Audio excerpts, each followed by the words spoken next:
Assalamualaikum warahmatullahi wabarakatuh. Kembali lagi bersama saya Putri Padilah. Di video kali ini saya akan membahas cara mendidik anak dalam keluarga dalam perspektif Islam. Sebagaimana Rasulullah SAW bersabda, Al-Ummu Madrasatul Ula, artinya ibu adalah tempat belajar yang pertama.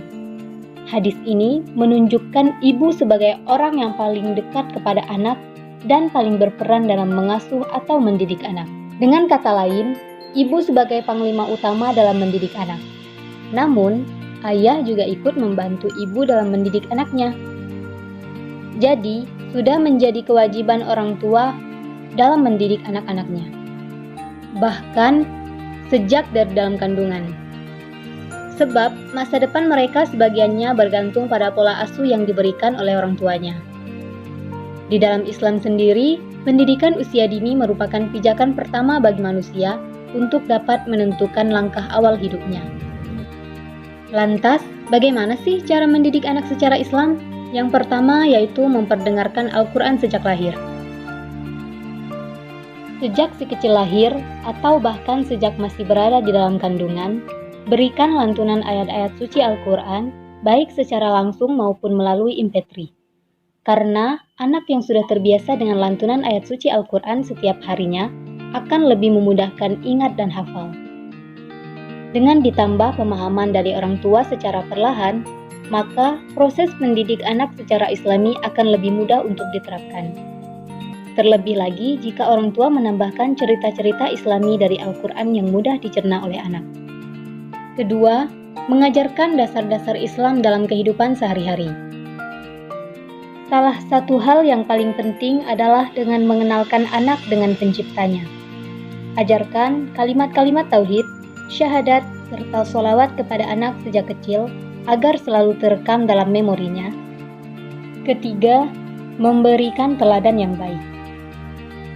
Mengajarkan sholat tentu akan lebih mudah jika orang tua memberikan teladan terlebih dahulu. Ketika masuk waktu sholat, ajaklah anak untuk segera menunaikan sholat wajib berjamaah dengan orang tua. Bahkan, bagi anak laki-laki, biasakan ajak untuk sholat berjamaah di masjid agar menjadi kebiasaan baik ketika ia sudah besar nanti. Dan bunda harus selalu ingat ya, hindari memberikan tontonan atau mengajak anak pergi ketika waktu sholat tiba. Karena hal sepele ini dapat membuat anak menjadi lalai terhadap kewajibannya. Oleh karena itu, pastikan si kecil sudah mengenal sholat 5 waktu sejak dini ya Bu. Yang terakhir, membacakan kisah para nabi. Bacakan cerita dan kisah nabi serta tokoh muslim lainnya kepada anak sejak dini. Berikan pemahaman bahwa nabilah yang berhak untuk diidolakan oleh kita, bukan superhero dan tokoh-tokoh fantasi lainnya.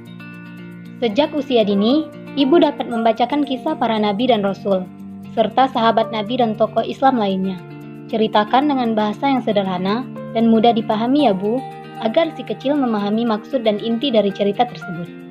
Nah, ayah bunda, itu tadi pola asuh anak dalam keluarga dalam perspektif Islam. Jangan lupa selalu terapkan pola asuh Islam kepada si kecil ya, karena fenomena kesalahan mengenai pola asuh anak saat ini sering sekali terjadi, seperti dengan kekerasan fisik dan mental, terlalu bebas, dan sebagainya. Perlu diketahui oleh orang tua bahwa pola asuh mereka sangatlah mempengaruhi perubahan perilaku atau kepribadian anaknya. Jika anak kita diasuh dengan memperhatikan pola asupan makanan dan mendidik yang benar, maka akan mempengaruhi kepribadian anak menjadi anak yang soleh. Begitu juga sebaliknya. Apabila dididik dengan kekerasan, maka anaknya menjadi anak yang krisis kepercayaan. Anak soleh terbentuk karena adanya perhatian orang tua terhadap asupan makanan dan pola asuh yang benar dalam Islam.